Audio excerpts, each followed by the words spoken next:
Welcome, written and read by Ariane Sherine. Welcome to the Atheist's Guide to Christmas, the Atheist book it's safe to leave around your granny. Here you'll find no chapters titled 666 Ways to Diss the Pope, A Beginner's Guide to Church Graffiti, or How to Bash the Bishop. There's only one joke about Islamic fundamentalists coming up now. Why was Abu Hamza a rubbish receptionist? Because the phone was always off the hook. And an undecided number of jokes about agnostics. We wanted to write some, but we weren't sure, and then we thought we might, but we weren't certain. Although for the purposes of this Christmas book, they should be known as eggnostics. If you haven't yet read it, you might want to buy it along with this audiobook, although the system may then think you only buy books with the title format, The Something Guide to Something. Maybe you bought this book for yourself, or perhaps there's a price sticker over the A of Atheist, and your devout great-aunt bought it for you, hoping to make you more religious. Either way, all royalties are going straight to the UK's leading HIV and sexual health charity, Terence Higgins Trust, so to whoever bought it, thank you. Whenever I listen to audiobook introductions, I start bellowing internally, "Shut up and let me get on with the audiobook." So I hope you enjoy every second, and that you have a truly excellent Christmas. A Child Was Born on Christmas Day. Written and read by Emery. Being born on December 25th, I often found myself quite melancholy around the holidays. As a child, it was simply not possible for my family to give me the special attention that most enjoy on the hallowed day of their birth. For children unfortunate enough to share their birthday with Jesus, Christmas is an unholy day of disappointment and loneliness.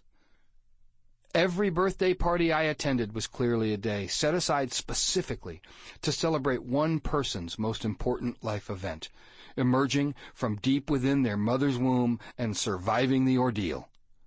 I had survived, but as it turns out, the Christians believe that Jesus was born of a virgin on December 25th, and they deem it a miracle. How can any kid compete with that?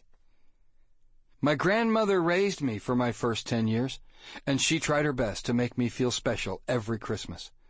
She would bake a cake just for me. One year, it was in the shape of a snowman, and another, it was Santa's face.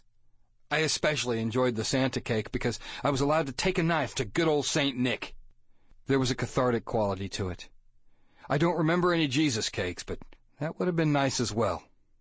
Even though Grandma tried to make Christmas just a bit more about me, her efforts always fell short as throngs of family poured into the house to exchange gifts with each other and give me my two birds with one stone presents. "Happy Birthday and Merry Christmas" was often written on the gift tags. I recall plotting to give people birthday gifts that said Happy Birthday and Merry Christmas, and I would then make a conscious decision to not give them anything on Christmas Day, but somehow I just couldn't go through with it. During one of my early teenage years, in a conciliatory effort, my mother decided my birthday would be celebrated on the half year, June 25th. I thought this was a really great idea, and I was insanely excited. I ran to my room and marked it on my calendar. Sadly, my mom was not very good with follow-through, and while she may well have marked a calendar herself, she had forgotten to check it. June came and went without any fanfare.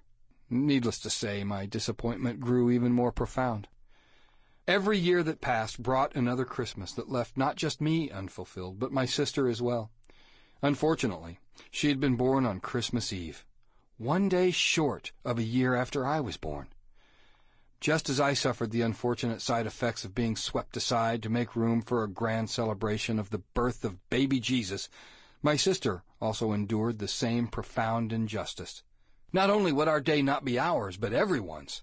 Both my sister and I had to split what tiny amount of birthday we were able to hobble together. One particularly lamentable Christmas, my sister received two identically wrapped packages from our mother. She unwrapped one to find a single, fairly cheap earring. As she unwrapped the other box, revealing the matching earring, Mom exclaimed, "One is for your birthday and the other's for Christmas." I wish I could report that my sister let loose with an impressively long string of absurdly creative expletives, but I have no memory of that particular event. I suspect I was sitting quietly next to the tree attacking the manger with G.I. Joe, as was a common, seasonal private practice of mine. Sample complete. Ready to continue?